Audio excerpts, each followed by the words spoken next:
Hi, I'm Rachel Herzing, Executive Director of Center for Political Education, and this is CPE Study Hall.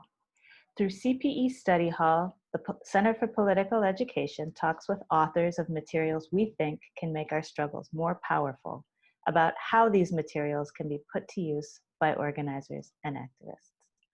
I'm here today with Woods Ervin and Andrea Ritchie of Interrupting Criminalization.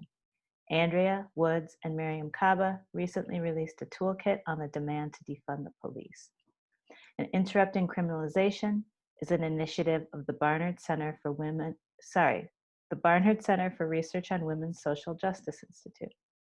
Woods and Andrea, welcome to CPE Study Hall.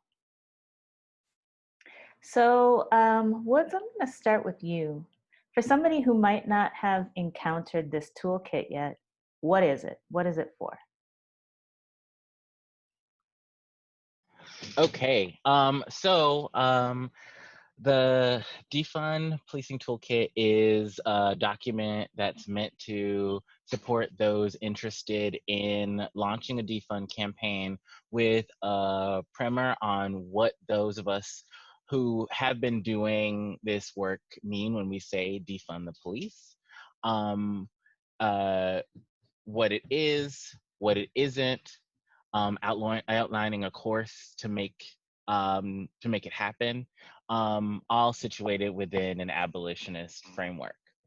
It's also meant to support those who have who've launched defund campaigns with some of the thinking around how to navigate some of the reformist pitfalls that it's important to struggle against as a campaign progresses. The document also does a brief review of what kinds of programs resources could be rerouted to in order to maximize community safety. In addition to, of course, the ever-present need of meeting communities' basic needs. So because it is anchored in an abolitionist politic, there's work to articulate how to defund police departments without expanding policing via other sources, social workers, mental health workers, etc. The document also takes into account defunding police while keeping in mind the threat of other aspects of the prison industrial complex, imprisonment, surveillance, courts, etc. Thank you for that. And Andrea, I guess following up on a road that Wood started us down a little bit, who is this for? When you all were thinking about putting this together, who did you have in mind as people who you thought would be using it? Well, it started actually as a Google Doc that I put together when the campaigns for defund were popping up in the wake of the uprising in Minneapolis, and then people were picking up the demands. Some people quite literally cutting and pasting the demands from Minneapolis into petitions online for their own communities. And then also because I was working with groups across the country through the Community Resource Hub on their campaigns around police accountability, and many of them shifted to a budget fight in the wake of the, and it's part of the Minneapolis-inspired uprising. And so I just thought it would be helpful if everybody could see what everybody else was demanding and asking for, but also so everybody could see the breadth of the demands. I mean, I remember at one point getting an email from, or a text from a comrade who was like, they have a defund campaign in Regina, Saskatchewan. And I was like, what? They have a defund campaign in Halifax, Ontario. Like, that people were picking up this demand, that it was really resonating with people across the country. So what I wanted to put together in the Google Doc was just something that everyone who was doing this work could look at and see what other people were doing. And then at some point it became clear that certain themes were emerging, and we wanted to pull those out and synthesize them so people could start to see the types of demands that people were making. And then, yes, as Woods was saying, we also wanted to make sure that people could learn from the experiences of folks who were further ahead in their budget fight, where the pitfalls in the road were, so they could avoid them as they got hit them in their own local communities. So I imagine that people who were reading it were people who were in the middle of defund campaigns, or people who were in a town who were seeing what was happening in Minneapolis, were inspired to cut and paste those demands into their own petition, and then kind of wondering what to do next, or how to situate this in a larger movement around not just budgetary advocacy, but around divestment from policing more broadly as part of a movement to abolish the PIC. Right, that's super helpful and makes me think about the next thing that I want to ask after, which is one of the particular pieces of the toolkit that actually I've been using quite a bit with people. And both of you referenced, this kind of movement toward the abolition of the prison industrial complex. So there's this chart that moves from budget reallocation all the way to abolition. Woods, would you mind talking a little bit about that piece and kind of why you all decided it was important to make those distinctions and articulate them in that way? Yeah, so the chart basically moves from a progression of thinking, like laying out, focusing on budget cuts to the police department, or like versus focusing on defunding the police department, versus focusing on dismantling the police department, versus thinking about abolition more broadly. I think what is super helpful about having these lined up next to each other is that you can see the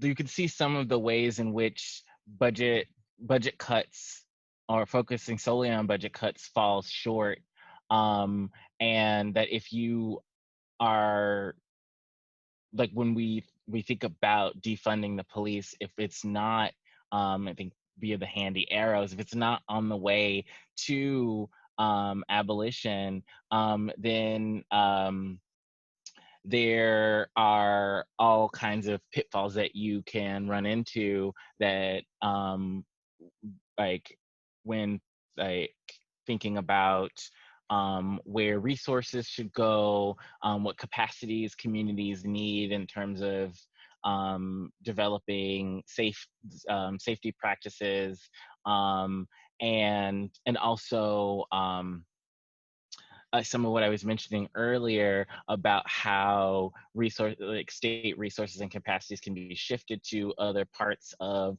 the prison industrial complex, or like policing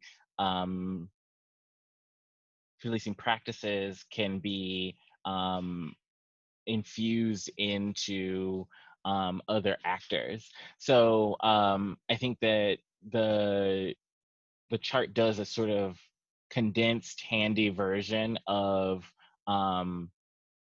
how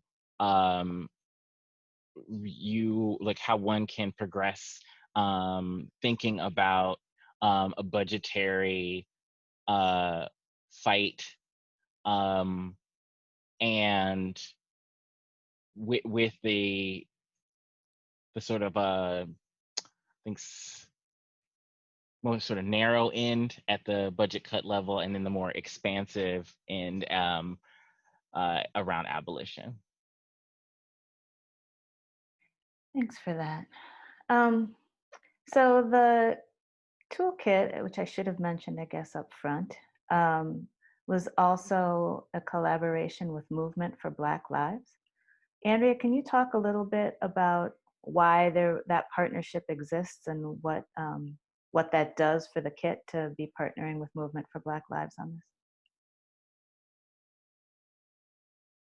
Well, the three of us are all members of the Movement for Black Lives policy table and have been engaged in work around all aspects of the platform, including sort of being in contention about what the ideas represented in the divest invest portion of the Vision for Black Lives policy platform looks like, and where the pitfalls are of a framework that, as Woods was just laying out, solely focuses on moving money and resources back and forth, as opposed to moving power and legitimacy and investment, both not just financial investment, but ideological and emotional investment in not just police, but policing as a practice. And so we had already been sort of in contention around those ideas within the Movement for Black Lives when this moment came up, and also in part of the work to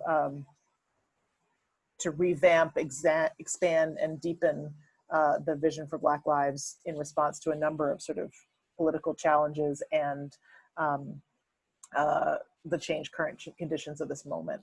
So it felt important to sort of offer this resource that we had come up with to the ecosystem of the Movement for Black Lives as it was moving defund demands on the local level through this divest invest frame, to offer some refinement, some experience from past sort of pitfalls, some just sort of bring to bear and collect the wisdom from the ground and from our historical work, and infuse it throughout the ecosystem, which is a political project that we're all invested in. And it's been particularly helpful as the Movement for Black Lives has deployed fellows for Freedom Summer in 8 different cities that are actively engaged in defund campaigns. It's been a useful political education tool that they've been able to move out that way. And it's also been picked up by Song and Mi Gente and the Sunrise Movement to do a massive training of folks bilingually around defund for young organizers around the country. So it's been, we've been really grateful and gratified that it's been picked up and found useful by folks who are trying to train new generations of leader into this radical tradition of defunding, divesting from policing and punishment. And thank you for that. I'm also wondering, one of the things in the kit is a kind of a compilation, if you will, of demands from all across the country. And I'll start with you, Woods, and then Andrea, if you want to add anything. What you all have been learning, like as you compiled those, what are you learning about the movement to defund the police in the United States?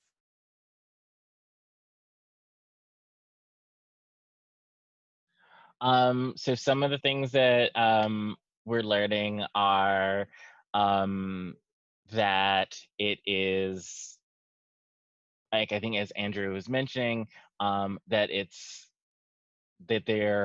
not localized to one sort of segment of the country. It's like it's pretty widespread.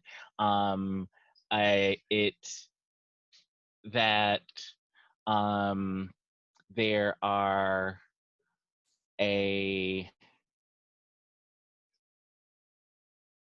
I think another thing that we're learning is that we're finding that there are multiple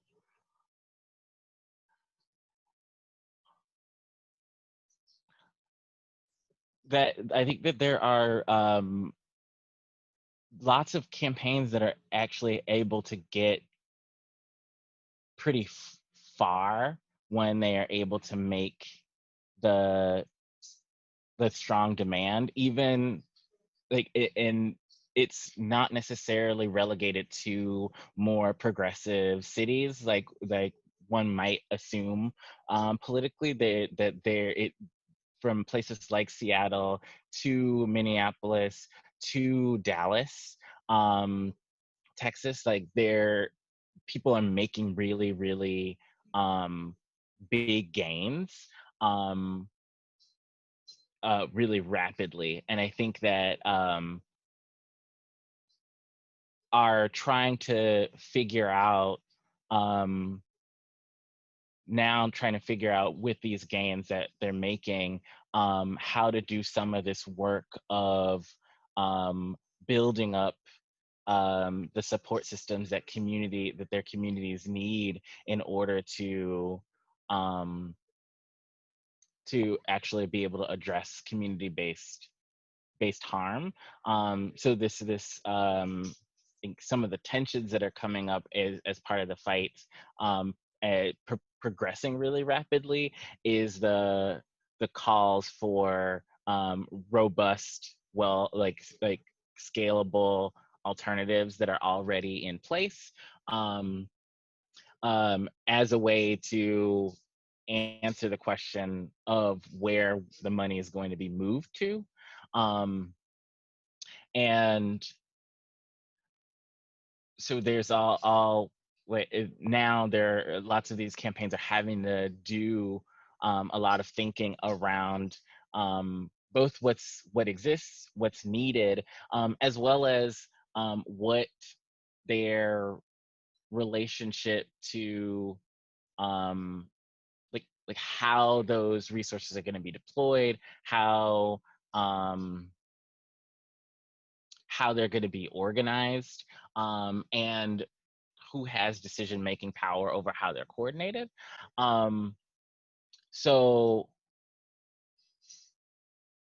and they're having to do that thinking really rapidly and now in order to answer, like in order to convince their decision makers to continue to follow through on their process of defunding. But which I think is like what's it called, a good challenge to have, because it means that we're winning. But I think that another thing that we're just seeing is that people are making the strong demands and now having to sort of rapidly scale up their capacities around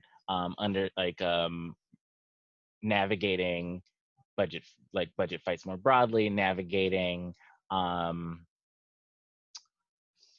like thinking about setting up or building out or transforming departments within a municipality. So yeah, that's a little bit of my thinking on what we're seeing. Andrea, do you want to add anything around lessons? Yeah, I think that there's a spectrum both in terms of communities' experiences with doing police budget fights. Some folks, this was their first time around, and also a spectrum of how much power people had built to do police budget fights as opposed to police fights around, reform efforts or oversight efforts, and people having to shift gear into a different terrain that many of them hadn't been engaged before around budget advocacy, which is a very different set of skills and knowledge base and processes than doing a accountability or oversight or reform campaign looks like. And so people having to skill up quickly to figure that out, and that was reflected in how detailed their demands were and how much they addressed these questions that Woods was just raising about what the reinvestment looks like. For some communities, those demands were based in ongoing conversations. Many of them had been in budget fights for years and had also been engaging their communities about questions about what produced safety in communities and what required investment of resources. Some of the demands were very much informed by conversations that had been happening on the ground for years, and some were informed more by analysis of people having to go back to their communities and kind of ground those demands and what people are organizing and doing with. And that goes to what Woods was saying around the degree of engagement that's already been had, or thinking that's already been had about where the money goes, and tensions between the notion that there has to be an alternative for every function that the police department currently performs, as opposed to there are some things that don't require an alternative, and that there's a way in which investments in housing or income or employment or healthcare or childcare are investments in community safety that, particularly now in the coronavirus pandemic, are things that we need to be pushing, instead of trying to find an alternative person in a different uniform with maybe a different set of skills to do the same thing, all the things that police are doing now. So that was one thing. And the last thing I want to say about the demands is, it's on my mind, so I'll come back to it. But I think that they have evolved over time is as people have sort of hit different roadblocks and gotten more information. And I know what I want to say, which is that eventually people have come to the conclusion that it requires cutting the police force, like the number of officers themselves. And I think initially people were sort of like, we're going to trim around the edges. We're going to cut the equipment budget. We're going to stop the new class from coming in. We're going to cut the overtime budget. People were sort of trying to find the things around the edges. But at some point, the demand has to come down to cutting a percentage of jobs or functions or units, or like you have to cut to the core, to the bone of the police force to really have an impact, particularly if you're not just about moving money around or moving functions around, but moving power out of policing and into communities. And so I think those started to evolve over time. People saying, who's cut, you know, this much money from the budget, to people saying we're cutting this many officers from the budget, we're cutting this many units from the budget, we're cutting this function from policing, or we're taking police out of these institutions like schools or parks or places where they're currently operating, or traffic enforcement. Thank you. That's super interesting, and it's exciting to hear, one, that there are, you know, so many different efforts happening across the country, that two, they're happening even in unlikely places, and that three, that organizers and activists are able to adapt and evolve the demands as time is moving along and as the conditions are shifting. That's really exciting.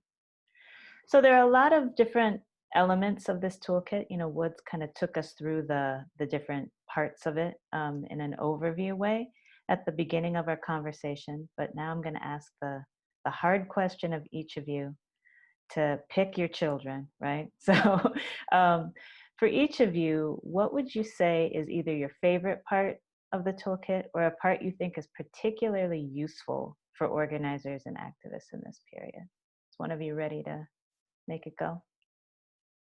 All right, Woods, I'm going to start with you since we're doing the back and forth here. Okay. I really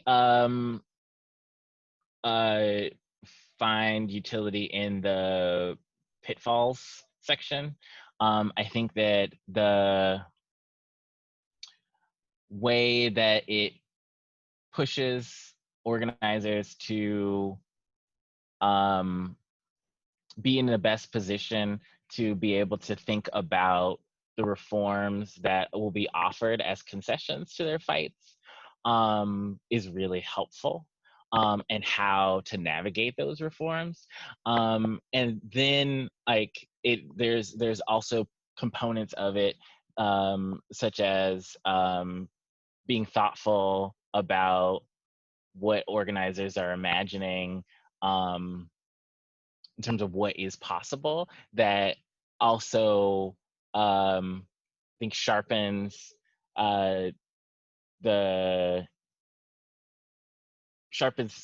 strategy development as well, with thinking through some of these questions.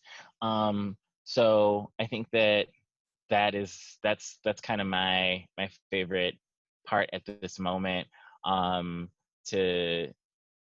to engage with other folks about. Yeah. Andrea, how about you? Well, that's also my favorite, and I want to lift up Mariam. I mean, we all contributed to all parts of the toolkit, but Mariam was really responsible for shaping that both into the poetic writing in there, but also really shaping it into organizing our thoughts about like all the things that could go wrong into these 10 steps. I really appreciate that contribution, in addition to the others that she made.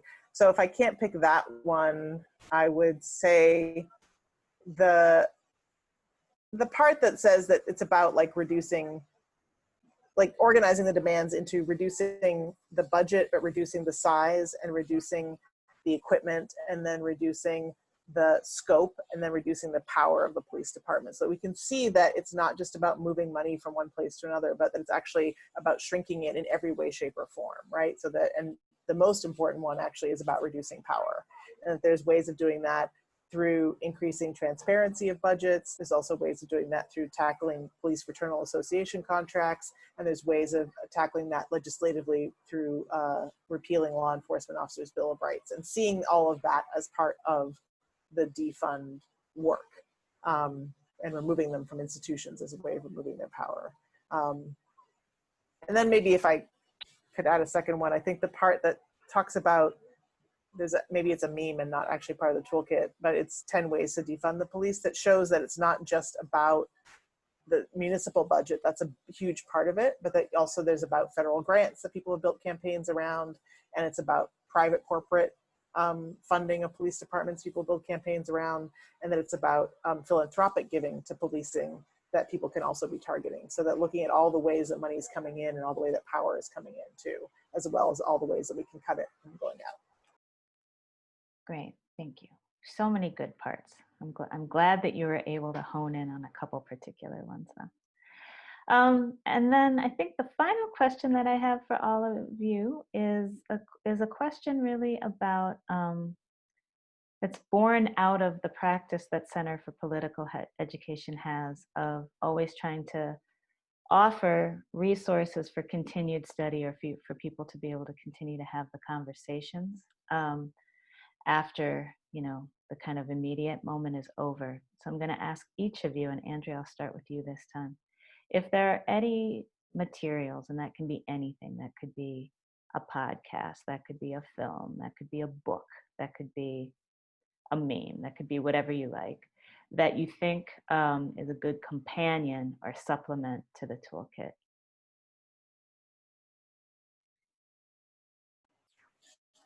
There was Critical Resistance put on a great webinar that I think both of you were part of.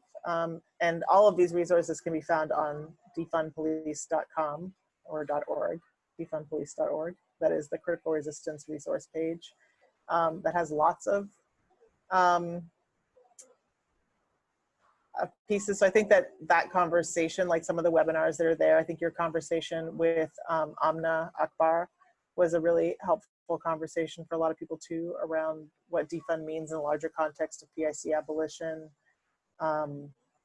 And then I think 8 to Abolition is a great website that again sort of highlights some pitfalls around reform and what we mean actually when we're thinking about defund as a strategy towards police abolition. So that's a few I think are really helpful. And then of course, Mariam's piece in the New York Times and Wood's piece in GQ, I think were very helpful also. Wonderful. Woods, how about you? I think that covered a lot of the ones that I was thinking of. There's also, if folks are feeling like they want to go for a book, they could there's always The End of Policing by Alex Vitale. And then there's the Policing the Planet, which was compilation edited by Jordan Camp and Christina Heatherton.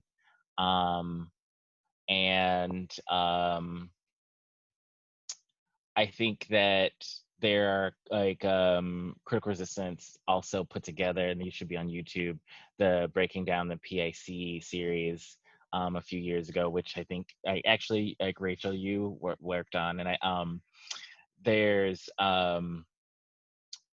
there are a few clips that I think are particularly relevant, namely Dylan Rodriguez's clip around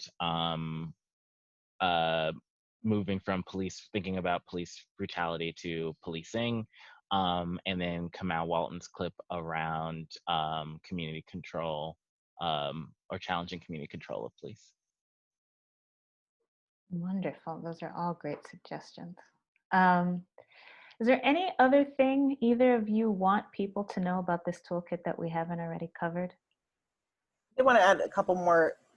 I'd have to send you the clip, the links, Rachel, but there's been a couple good pieces recently about why defunding the police and police abolition is important from the perspective of survivors of gender-based violence that I really think are essential reads, because I think that's the default. People are like, but then what are we going to do about violence? And, I posted just yesterday a clip of a woman who went to get an order of protection of Black women and wound up being violently arrested and detained by court police at the order of a judge. And it just was one of thousands of unfortunate and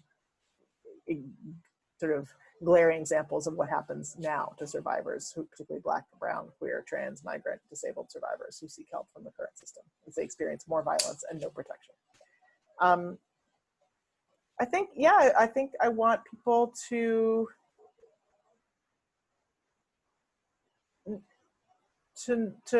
use the toolkit as as an iterative document if folks sort of find another pitfall or another category of demands or another angle or strategy, to let us know about it so we can update it and credit your work and lift up your work so lots of people can see it, and it can be spread through our networks but also through the Movement for Black Lives. So if there's things you're seeing that are missing there that you'd like to see there, let us know.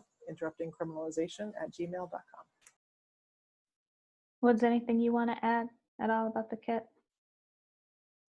No, I think Andrea covered it. All right. So I'm going to say that I think everybody should get this toolkit, should check it out, and most importantly, you should use it. You shouldn't just put it in on your desktop where all of the tools in my life live, but you should actually pull it out periodically and read it and use it. And Woods and Andrea have shared really, really good ideas for how you can put the tools that are inside of this toolkit into motion. So one more time, Andrea, where can people access this toolkit? It's at our brand new website at interruptingcriminalization.com. .com. Yeah. Is Great. it .com or is it .org? It's .com. Oh, is it .com? Okay, cool. Sorry The for the editor. unusual but still useful.com. interruptingcriminalization.com. And there's also links there to a number of other tools that are helpful, like the Action Center on Racial and the Economy. Equality. No, it's Action Center and Race in the Economy. I always get it wrong. Yes. And they have a budget calculator there, and then there's also some links to a series of tweets about other funding sources, police access, and how we can tackle those. So there's more at that website. Fantastic. Well, Andrea and Woods, thank you so much for joining us in the CPE Study Hall, and keep producing those amazing tools. They're such a huge help to all of us in the movement. Really, really grateful for all of the work you all are doing at Interrupting Criminalization. Thanks. Thank you.